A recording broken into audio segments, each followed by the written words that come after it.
and welcome back sa channel ko. So today magluluto tayo ng sweet style spaghetti.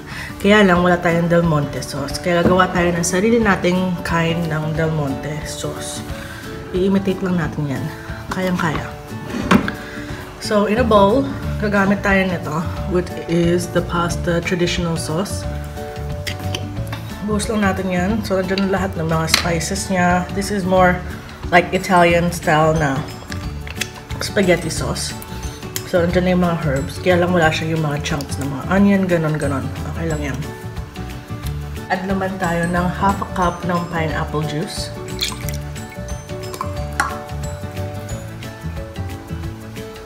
We're going to add in half a cup na sugar.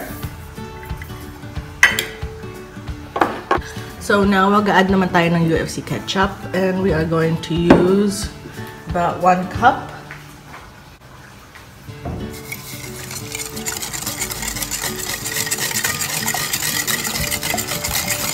Mix lang natin ito maigi.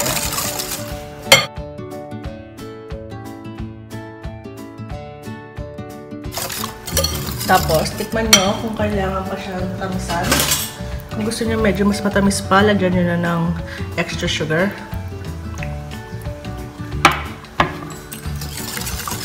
Isimot ko lang itong ketchup na UFC ketchup sa measuring cup natin kasi sayang.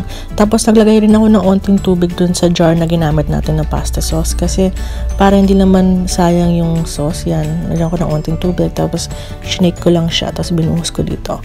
So yan, minimix ko na siya really well tapos tinaste test ko na siya and I think for me okay na to kasi tatamis pa to habang kumukulo eh. Kaya ready na yung ating sauce. Ito na yung mga ingredients na kailangan natin. Ang gagamitin ko lang naman ay half kilo na spaghetti noodles, kaya onti lang yung ingredients na gagamitin ko. So ito, ano lang, 1/4 na giniling. And then we've got 3 pieces na hotdog na hiniwa ko na maninipis. Parang ganyan. And then we've got some onions, sibuyas, at bawang. And ito na yung spaghetti sauce natin. This is only, 500 grams lang ata itong sauce natin eh. Kaya onti lang rin siya. Sakto yan for sakto na yan for half a kilo na spaghetti noodles. Tapos mamaya gagamit din tayo ng paminta at asin at siguro gagamit din ako ng parsley leaves para may onting kulay at siguro baka oregano. Kaya lang hindi ko na siya pinakita. Mamaya papakita ko sa inyo kung paano ko siya ilalagay. So yeah, luto na tayo. So mainit na yung kawali natin. Maglalagay lang tayo ng onting olive oil. So yan, olive oil ginamit ko. Tapos iinitin lang natin siya ng onti pa. Now, a-add na natin yung garlic. So, gisayin lang natin ito ng onti.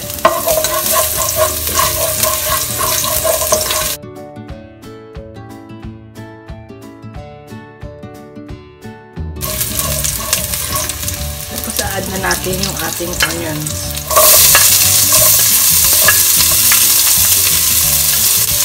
So, gisayin lang natin ito hanggang lumambot siya.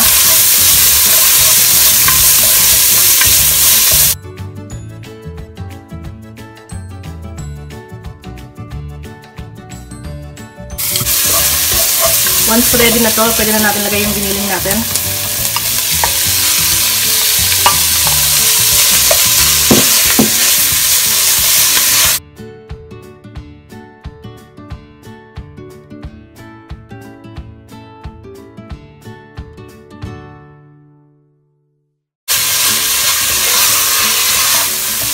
Gisayin lang natin siya hanggang mag-brown na siya.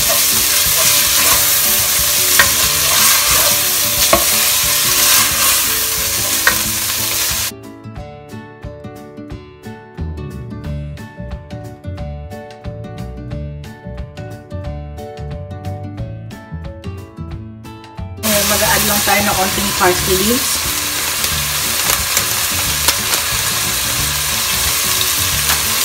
At mag-add din tayo ng konting oregano. Pwede lang yung gumamit ng bay leaf. Kaya lang, wala akong bay leaf na lang. Kaya oregano na lang gagamitin ko. Konti lang.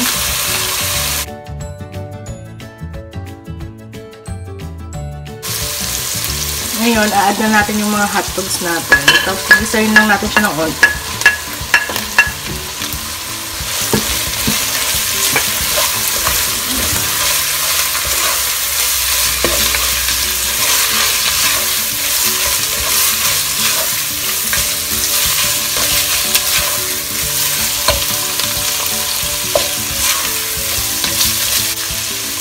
Now, pwede na natin add yung sauce na ginawa natin kanina.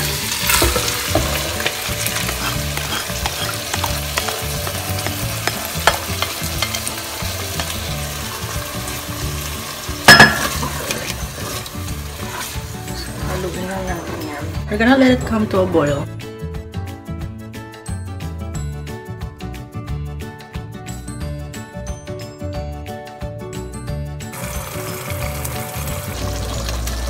So, once nag-come to a boil na yung ating spaghetti sauce, haluin lang natin siya ng onte. Tapos, hihinaan natin yung temperature niya. So, yung gagawin natin low heat na lang.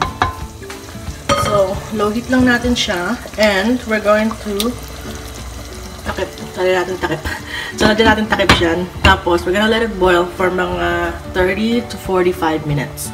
So, ang secret talaga sa mga tomato-based na mga sauce is yung low simmer niya ng matagal. Para lumalabas yung tamis ng kamatis, tapos ma-absorb niya lahat ng mga flavors. Iwan natin siya for mga 30 to even 45 minutes, ganun. Kaya lang, make sure i-check nyo siya palagi na hindi siya naninikit sa ilalim. So, halu-haluin nyo while it's simmering. But the longer we let this simmer, the sweeter and the better yung sauce natin. Kaya, yan. Nilower na natin yung heat niya. And now, we're just going to have to wait.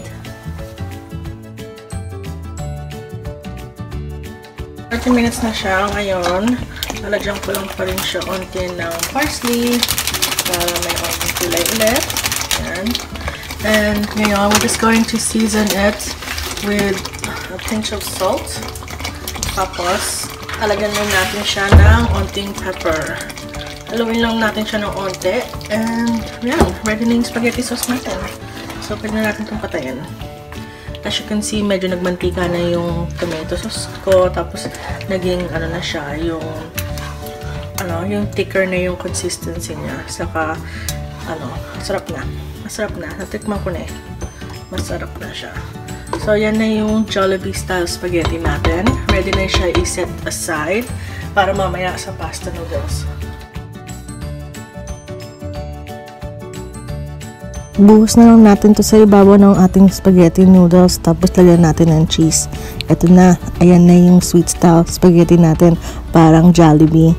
I hope you guys like this recipe. Please like and subscribe if you did. Thank you for watching. Bye!